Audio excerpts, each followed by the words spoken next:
We come to the New Testament. కొత్త నిబంధన దగ్గరికి వస్తే మత్తయి సువార్తలో నా యేసయ్య మెస్సయ్యగా, మార్కు సువార్తలో ఆయన పరిచారకుడిగా, లూకా సువార్తలో మనుష్య కుమారునిగా, యోహాను సువార్తలో దేవుని కుమారునిగా యేసు ప్రభువు మనకు కనబడతారు.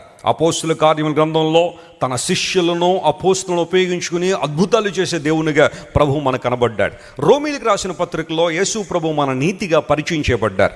కొరింథీయులకు రాసిన పత్రికలో యేసుక్రీస్తు ప్రభువారు మనలను తన ఆత్మ ద్వారా నడిపించువాడుగా ఆయన మనకు కనబడుతున్నాడు. ఆ తర్వాత గలతీ పత్రికలో ఆయన మన స్వాతంత్రముగా, ఎఫెసీ పత్రికలో మన అవసరాలు తీర్చువాడుగా, అన్నిటికన్నా ఊహించువాటన్నిటికంటే అడుగువాటన్నిటికంటే అత్యధికంగా చేయగల సామర్థ్యం కలిగిన వాడుగా యేసు ప్రభు మనకు కనబడుతున్నాడు.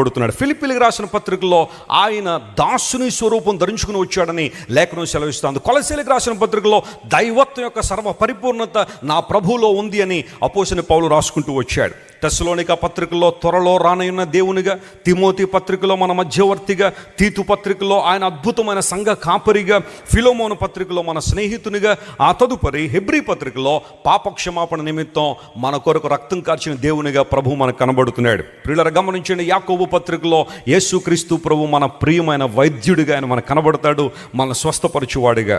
ఆ తర్వాత పేతురు పత్రికలో యేసుక్రీస్తు ప్రభు వారు మన ప్రధాన కాపరిగా, యోహాను పత్రికలో ప్రేమస్వరూపుగా, యోధా పత్రికలో వేవేల పరివారంతో రాబోతున్న దేవునిగా, ప్రకటన గ్రంథంలో ఆయన మన రాజుల రాజు ప్రభువుల ప్రభు యేసయ్య కనబడుతున్నాడు.